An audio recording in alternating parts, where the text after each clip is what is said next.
Esta mañana recibimos a Melanio Paredes, miembro del Comité Político del Partido de la Liberación Dominicana y también exministro de Educación de nuestro país. Bienvenido.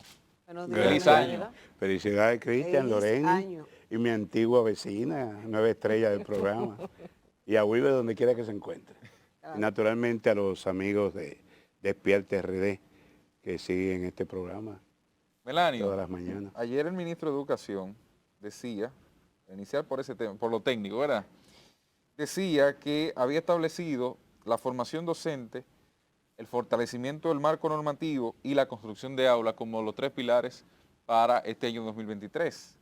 Si nos vamos un poquito más atrás, él decía también que si en 2023 no se solucionaban los problemas de cupos, sobre todo de la educación en República Dominicana, Él pone a la él renuncia. ponía la renuncia.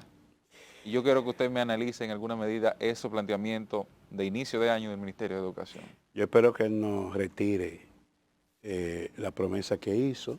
Realmente tiene un desafío muy grande porque ha tenido que reorganizar el ministerio a mitad de gobierno. Lo que encontró en educación realmente es un caos. Y a mí me gustó más sus primeras declaraciones que hablaba de hacer el énfasis en el aprendizaje de los niños y niñas en los primeros 4 años, que es fundamental, es donde el niño, la niña tienen que lograr la lectura comprensiva, escribir correctamente, porque sin ello no hay posibilidad de éxito a lo largo de la escolaridad. Yo saludé inclusive públicamente esas declaraciones del ministro y posteriormente asistí a un taller que convocó el Viceministerio Técnico Pedagógico sobre educación inicial. Y es básicamente el mayor empeño que tendremos que poner. Ya hay casos perdidos en materia de educación en República Dominicana.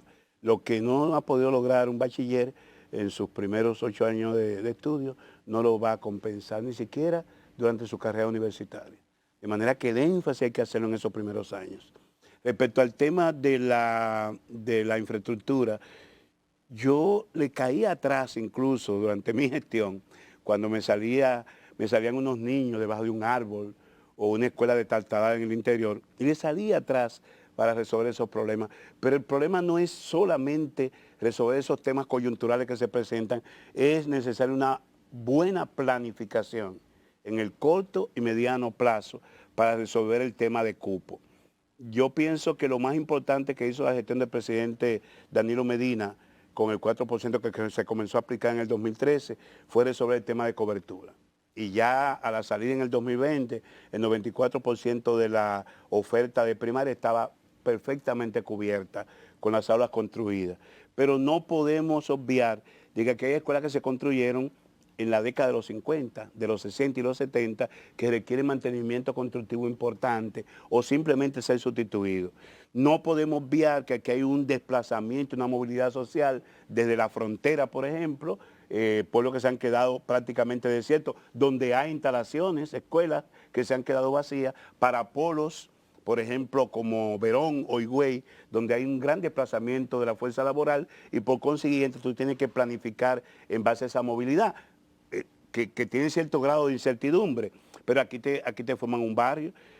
Hace 10 años el Almirante y toda esa zona de la parte oriental no existían. Entonces todo eso hay que tomarlo en cuenta. Y la tanda extendida que cambió de 2 tandas en la mañana y en la tarde a una sola. Y había entonces que tener el aula alternativa para cubrir esta tanda de la tarde que fue eliminada. Es un gran desafío. Yo pienso que el ministro, más que plantearse una impronta tan fuerte como renunciar, debía decir que se avanzaría en ese campo y nosotros nos sentiríamos satisfechos aunque se pueda eliminar o disminuir de manera sustantiva el déficit de cobertura, pero no eliminarlo totalmente. Ahora, ¿qué fue lo que pasó, don Melanio? Y se lo pregunto porque efectivamente una victoria que tiene el Partido de la Liberación Dominicana es sin duda alguna el tema de la tanda extendida, del almuerzo escolar, entre otras. Eso es una de las grandes victorias que pueden decirse que logró el PLD. Pero también en el periodo de la construcción de escuelas, desarrollaron muchas escuelas que no se concluyeron y que cuando se vinieron a ver estaban con limbos legales de que los terrenos no les pertenecían. El caso, por ejemplo, que terminó con Peña Mirabal, de Ricardo Montaner, muy famoso aquí en el país. Los terrenos que Ricardo Montaner tiene en Peña Mirabal no los aprobó porque no eran de Ricardo Montaner. Entre otras muchas cosas que se dieron en el país que la gente entiende. Mira, empezaron esa escuela y no la terminaron. ¿Qué pasó con el PLD y su impronta en la construcción de escuelas, que fue tal vez uno de los proyectos más ambiciosos y ampliados, pero que la dejaron en un 60, 70, 80% y se quedaron abandonadas? Pero es una 95% minoría, realmente es ganaron. una minoría lamentable. Ustedes se recuerdan que fue muy aplaudido aquel sistema de concurso para el otorgamiento de Sí, escuelas. sí. Pero resulta que el concurso muchas veces lo ganaba un ingeniero sin ninguna experiencia, sin ningún recurso. La democracia no funciona para eso. Aquí, la eficiencia en este campo, y sobre todo en el campo educativo, tú vas a comenzar el año escolar el 17 de agosto, el 20 de agosto, como fue el caso de la gestión nuestra, que bajamos sustantivamente el inicio y coincidía con los colegios privados. Ahora comenzaron los colegios privados en septiembre y la escuela pública en octubre, muy entrado octubre. Entonces, es fundamental la eficiencia y la planificación. Usted no puede depender de un novato para una escuela que ustedes requieren 4, 5, 6 meses. Entonces, ¿qué se hace con la democracia y los concursos? Porque eso lo instalaron ustedes No, también. la licitación, el proceso de licitación. Naturalmente lo que se cuestionaba es que habían 5 o 6 empresas que ganaban todas las licitaciones, porque son las que tenían el expertise en materia de construcción de aulas. Yo prefiero dejar de lado la democracia e irme por la eficiencia, porque este año tuvimos que dejar muchos alumnos fuera, porque no había posibilidad de cupo. Recuérdense que el gobierno se inventó de buenas a primeras un bono, que muy poco acudieron, lo que habla de la poca planificación. Un bono para que un muchacho del barrio de La Barquita inscribiera a su alumno en un colegio de clase media de Piantini. Eso es imposible.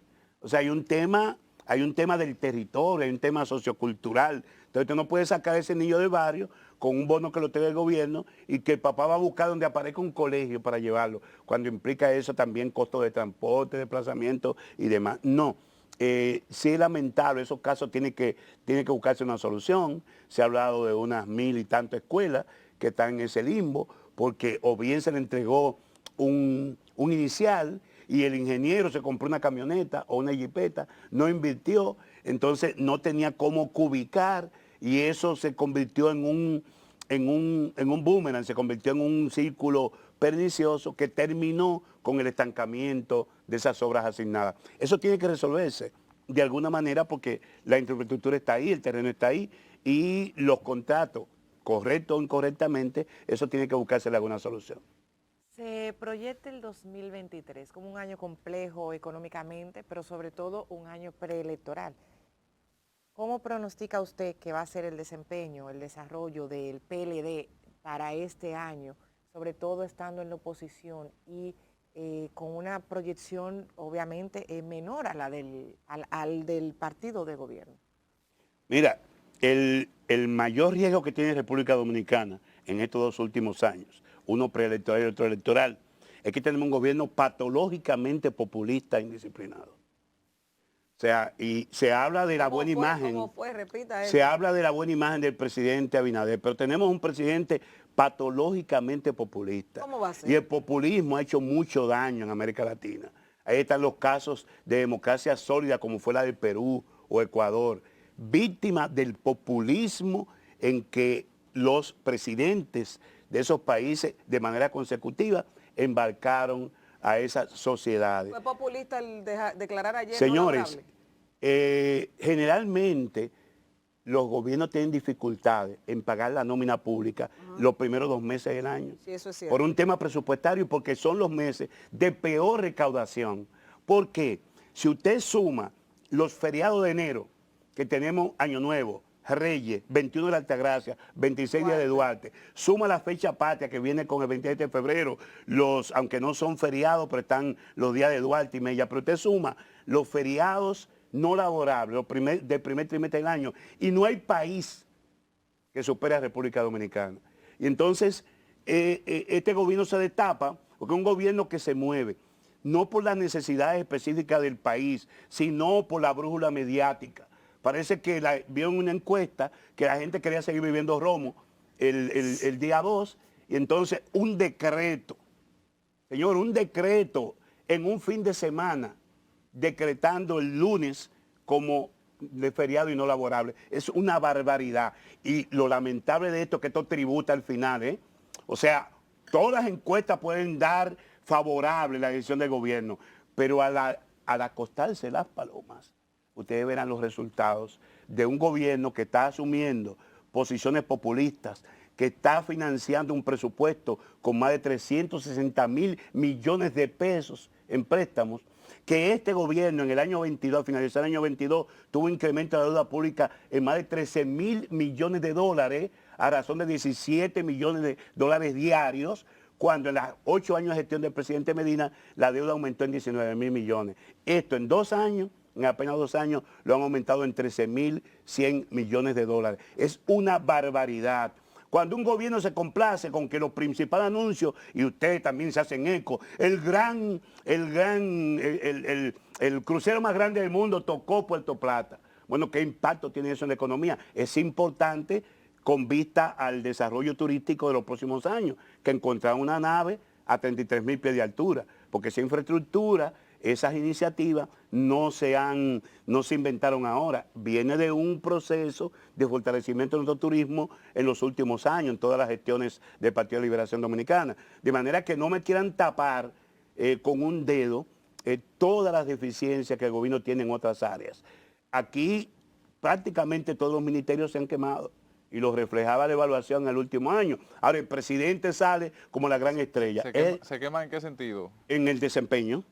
Tú buscas salud, tú buscas educación, tú buscas todas las áreas y... ¿A través del CISMAP o a través de No qué? todo, aquí las encuestas evaluaban y las encuestas que se hacían y las propias mediciones del desempeño de los funcionarios lo queman a todos. Pero es que no entiendo eso, porque es que ellos mismos dicen que están en los mejores niveles, que nunca han estado en el país. Entonces, ¿Qué dicen los números del PLD, de las encuestas de trabajo, sobre el presidente Abinader y sobre los funcionarios de su gobierno?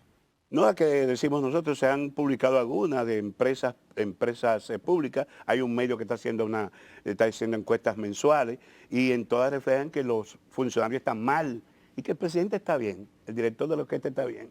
Porque el presidente parece que sus asesores le muestran las encuestas, mira, hay que declarar el día 2 de enero no laboral porque todo el mundo está pidiendo eso. Y entonces declara el 2 de enero como feriado no laborable. Y así una serie de medidas. A las 5 de la tarde del Por día. ejemplo, yo quisiera saber en qué se sustentan las autoridades educativas para otorgar un sueldo 14 solo a los empleados de la sede central del Ministerio de Educación. Y no así a los empleados administrativos de otras dependencias menores. Entonces, son medidas como esas que uno advierte que este gobierno no actúa, no tiene un presidente que está pensando como estadista, está actuando como un candidato en ejercicio y para ello, que es un poco la pregunta de Paola, el PLD terminó el año 22 en su mejor posicionamiento. Nosotros comenzamos un congreso con una plenaria de modificación estatutaria el 19 de diciembre del año 20, un PLD asediado con una serie de procesos de persecución a personas y funcionarios vinculados al gobierno anterior, con una situación de una ola en la que se montó este gobierno de cambio y sin embargo nosotros asumimos una agenda que nos llevó a modificar nuestros estatutos, a renovar todas nuestras direcciones superiores y culminamos el año 22 en diciembre con la renovación de prácticamente todas las estructuras intermedias, municipales y provinciales del Partido de Liberación Dominicana y el 16 de octubre en una consulta ciudadana pudimos señalar, no escoger, señalar nuestro próximo candidato que deberá ser formalizado este año 23 y que será el próximo presidente el 16 de agosto del año 24. Eso significa un salto cuántico, el compañero Abel Martínez, un salto cuántico en materia del desempeño del partido. Ya esos procesos han seguido su curso como nosotros planteábamos, el debido proceso saca todos esos expedientes, 18 meses de sanción o de pena cumplida, lo manda para sus casas y habrá que esperar que el Ministerio Público pueda estructurar expedientes que lleve a juicio de fondo y que allí se demostrará la inocencia o la culpabilidad en esos procesos. Melanio, hace unos días, en un programa de radio, hubo una especie de impasse con su compañero Héctor Mojica, quien es o fue pasado presidente de la circunscripción del Distrito Nacional del Partido de la Liberación Dominicana. Así están los ánimos en el PLD, así están, ¿qué es lo que sucede en el PLD hoy? Deme usted el diagnóstico quizás de esos hechos que presentan y que uno ve conflictos a veces públicos incluso, de dirigentes de dirigentes del PLD de una demarcación con los de otra y así por el estilo. Hay de todo en la viña del Señor. Yo lamento y pido excusa porque yo nunca he discutido los temas internos a nivel público. Yo estaba en un programa haciendo una presentación, porque soy parte de esa comisión de reorganización y renovación del PLD, una presentación general de lo que habíamos logrado. Y hay un amigo que llamó a esa persona, descontenta por la situación en su circunscripción, y le comenzó a hacer señalamiento e imputaciones. Yo simplemente llamé la atención, pero yo no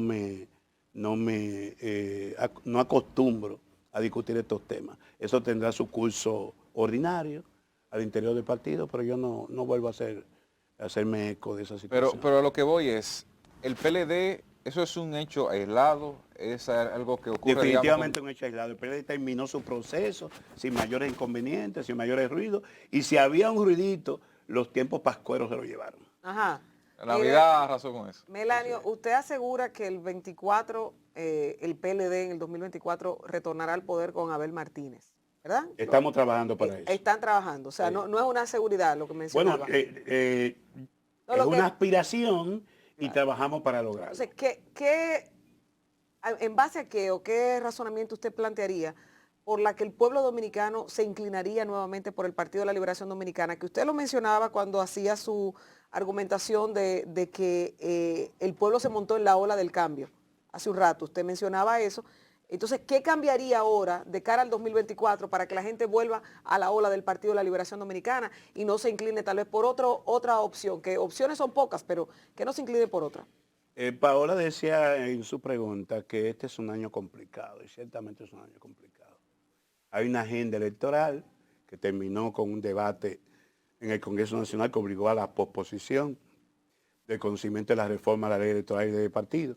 Eso hay que definirlo, y definirlo rápido para evitar que pase lo que pasó en el 2020, que se modificaron las leyes de partido y la ley electoral, o se aprobaron al vapor, no hubo tiempo de que la Junta pudiera montar un proceso y hubo hasta una suspensión de elecciones, un hecho sin precedentes.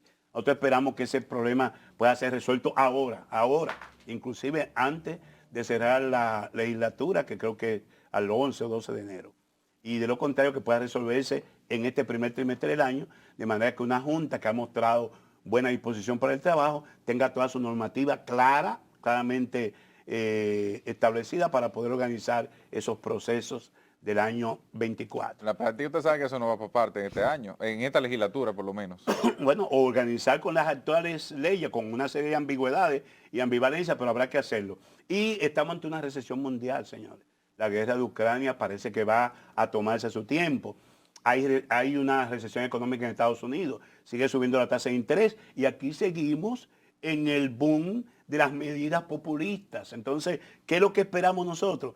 Que económicamente, aunque no queremos que al país le vaya mal, este gobierno va a tener que pagar las consecuencias de la falta de planificación, de su indisciplina en el manejo del presupuesto, y eso le va a ser cobrado en las elecciones del 24 por la población, que va a ver inmediatamente cuál es el gobierno de referencia, siempre es el gobierno anterior. Y un PLD organizado, unificado, con un buen candidato que ha hecho una gestión exitosa en el nivel legislativo y municipal, es nuestra oferta. Abel Martínez, la renovación. Yo quiero hacer la pregunta ahí más específica, y me disculpe usted con tanta experiencia política, no solamente en las posiciones que ha estado, sino también dentro del Partido de la Liberación Dominicana, como miembro, ¿verdad?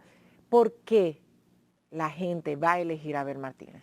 Va a elegir a Abel Martínez porque este Esa país respuesta requiere... suya va a ser sin emoción. Sí, no. Ajá. Totalmente objetivo, ¿verdad? Ajá. Lo que ha estado aconteciendo en todos los países que persuadiendo, lo que estoy. difícilmente los gobiernos que son electos duran más de un periodo.